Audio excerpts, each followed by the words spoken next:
Assalamualaikum semuanya, apa kabar? Semoga sehat selalu, rezeki lancar, dan berkah lahir batin. Amin ya robbal alamin. Di video kali ini, kita akan mencoba mengubah teks menjadi video yang membahas tentang terjemah kitab Miftahus Sudur, karya Syekh Ahmad Sohibul Wafah Tajul Arifin, atau biasa dipanggil Abah Anom. Penasaran? Yuk simak terus videonya.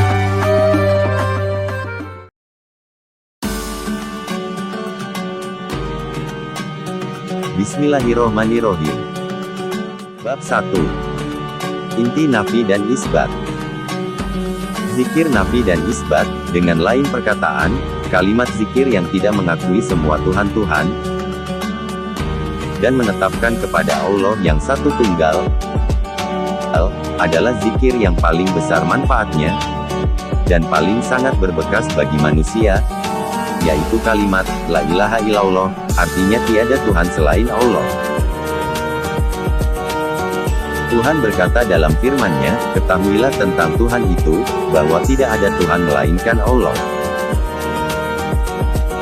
Nabi Muhammad SAW bersabda, yang paling utama, apa yang aku ucapkan, dan apa yang diucapkan oleh nabi-nabi sebelumku, yaitu, La ilaha illallah. Kemudian Nabi berkata pula dalam hadis, barang siapa yang mengucapkan, La ilaha illallah, dengan ikhlas pasti masuk surga. Dalam hadis lain, junjungan kita juga bersabda, bagi mereka yang mengucapkan La ilaha illallah, tidak usah takut, akan kejahatan dalam kubur, dan kejahatan pada waktu berkumpul di padang mahsyar.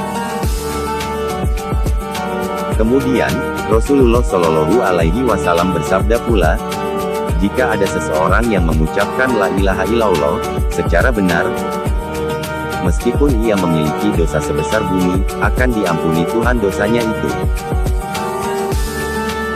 Kalimat itu dinamakan kalimat thayyibah, yang dapat mensucikan orang yang mengucapkannya dari syirik jali, sebagaimana ia dapat membersihkan jiwa orang itu dari syirik khafi, dan menjadikan orang itu orang ikhlas dan murni. Begitu juga kalimat ini dapat membuka hati manusia dari hijab yang selalu menghalangi kepada kebenaran, serta membersihkan jiwa orang itu dari segala kotoran dan sifat-sifat kebinatangan. Kalimat La ilaha illallah itu mengkaruniai kasaf bagi yang mengucapkan untuk selama-lamanya.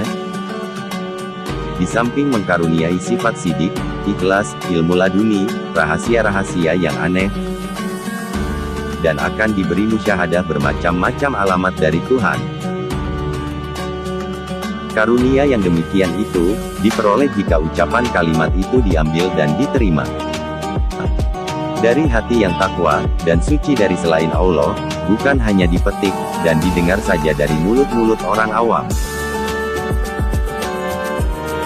Kalimat nafi isbat itu, meskipun sepotong ayat yang pendek, tetapi, maknanya sangat luas.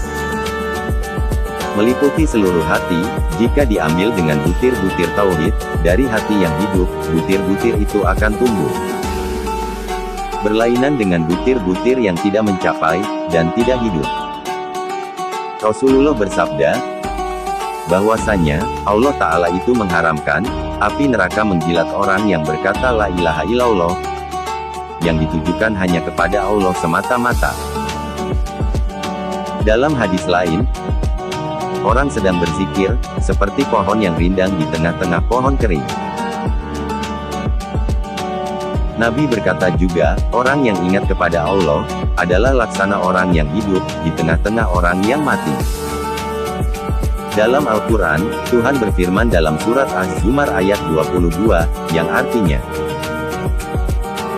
maka apakah orang-orang yang dibukakan Allah hatinya, untuk menerima agama Islam, lalu, ia mendapat cahaya dari Tuhannya, sama dengan orang yang membatu hatinya.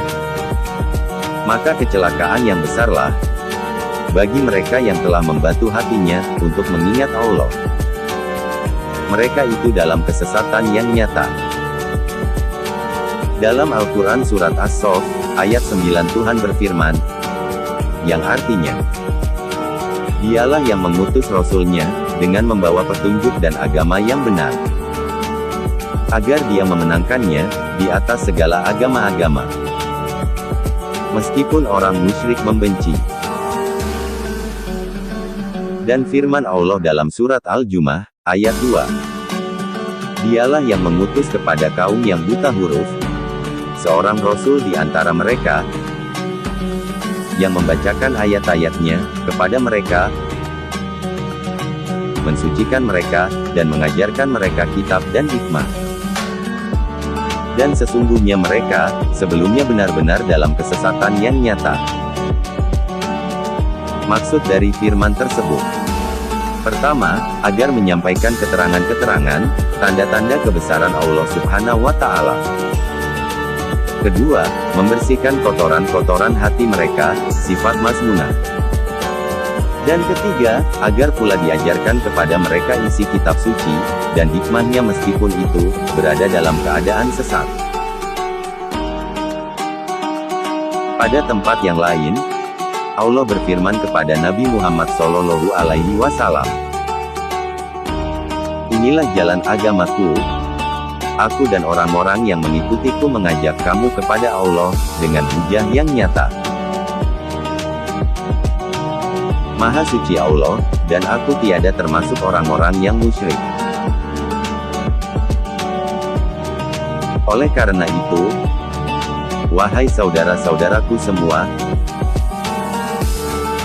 sadarlah kamu, dan segera kembali minta ampun kepada Tuhanmu, beserta rombongan guru-guru kerohanianmu. Tidak ada jalan lain yang lebih pendek. Dan tidak ada teman yang dapat menolongmu dalam alam ini kecuali jalan Tuhan itu. Tidaklah kita datang ke dunia yang kotor dan yang hina-dina, untuk tinggal selama-lamanya. Kita datang ke dunia, tidak hanya untuk makan dan minum, dan untuk melepaskan hawa nafsu yang cemar. Sedang nabimu, menanti kedatanganmu ke alam baka, dengan muram durja." Nabi Shallallahu Alaihi Wasallam bersabda, "Duka cita karena umatku yang akhir zaman akan terpecah-pecah menjadi 73 golongan.